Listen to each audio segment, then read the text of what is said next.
បាទនៅបងប្អូនថ្ងៃនេះនាំបងប្អូនមកមើលពីសកម្មភាពកូនមន់ដែលខ្ញុំកំពុងតែដាក់ថែទាំនៅក្នុងកធុនកធុនកធុនសម្រាប់ពួកក្អាយបងប្អូនដល់ពេលអត់ដឹងថាធ្វើម៉េចយើងអត់មានធុងស្អំធុងអីគេទេអញ្ចឹងមានអាចច្នៃប្រឌិតតែធុងហ្នឹងគឺកធុនហ្នឹងហើយខាងស្រុកខ្ញុំហៅកធុនបាទវាបែកហើយតែគាត់ថានៅប្រើបានអញ្ចឹងណាតែគាត់ថាយើងគួរក្អែតកើតទេអញ្ចឹងឥឡូវយកមកច្នៃដាក់ថែទាំកូនមន់បងប្អូនហើយដាក់អំពូលដេញមូសមួយបាទតាមពិតទៅគេត្រូវដាក់អំពូលកម្ដៅបងប្អូនតែដោយសារខ្ញុំគិតថាបើដាក់អំពូលកម្ដៅវាស៊ីភ្លើងច្រើនហើយណាមួយទៅក៏វាឆាប់ដាច់ដែរហ្នឹងហើយបងប្អូនអាក្នុងធុងមិញហ្នឹងគឺ12គ្រាប់បងប្អូនហើយអានេះ8បាទឃើញថាមន់របស់ខ្ញុំគឺចាប់ផ្ដើមកើតច្រើនហើយបងប្អូនអើយនឹងមេទៅតែឲ្យផលហ្នឹង3ក្បាលបងប្អូនបើសិនជាមេមួយទៀតវាចាប់ផ្ដើមតម្លាក់ពងដែរប្រហែលជាច្រើនជាងនឹងតែប្រហែលជាខែក្រោយអីនឹងឃើញច្រើនជាងនឹងហើយបងប្អូន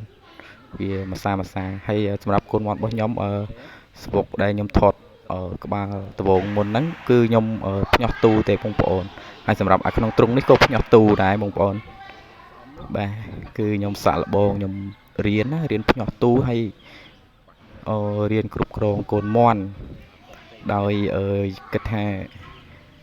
ទោះបីតែយើងអត់មេក៏យើងអាចធ្វើបានដែរអញ្ចឹងថាខ្ញុំគិតថាអ្វីគឺរៀនពីតិចទៅបងប្អូនបាទនេះ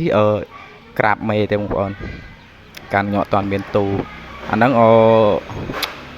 12ដបងបងប្អូនតែឥឡូវសល់តែ11ទេបងប្អូនវាទៅអស់មួយហើយលមួលកកជំងឺហ្នឹងខ្ញុំខ្លាចហ្មង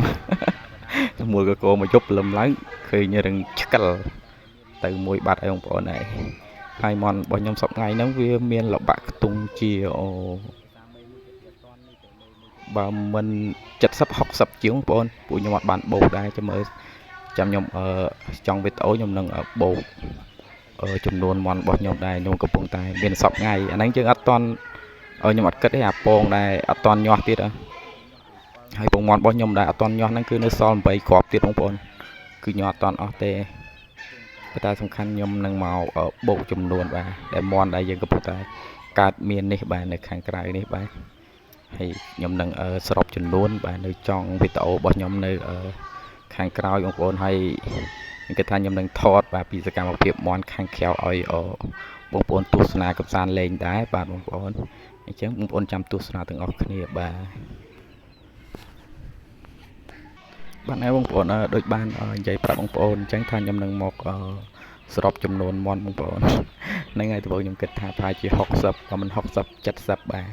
នៅពេលដែលសរុបចំនួនមន់ដែលកំពុងមានហ្នឹងគឺអត់ដល់60ទេទាំងអស់ទាំងតូចទាំងធំហ្នឹងបាទយើងអត់រាប់អាពងដែលអត់តន់ញាស់ទេបាទយើងរាប់តាមមន់ដែលកំពុងតែមានបាទទាំងអស់គឺ55ក្បាលបងប្អូនទាំងអាក្នុងទ្រុងទាំងអាក្រៅទាំងអាមេទាំងអាបាបាទសរុបចំនួនទាំងអស់គឺ50បងប្អូនតែមើលទៅឃើញដូចច្រើន